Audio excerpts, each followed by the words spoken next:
بچه ها اینایی اسپکی های میبینه چواندازی های مقصد که مرکزی ناحیه هن و سردش بگه بزی کلون بوده است.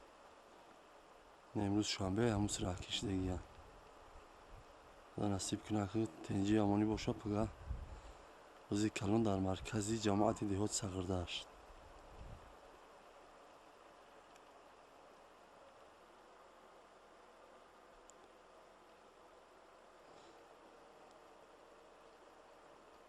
حضورت چوانداز ها یک قسم شد دینه رفت، این دیگر هاش هم امروز رفته ایستاده میده باقی مونده ها با کم از همینن پگه خدا نصیب کرده باشه.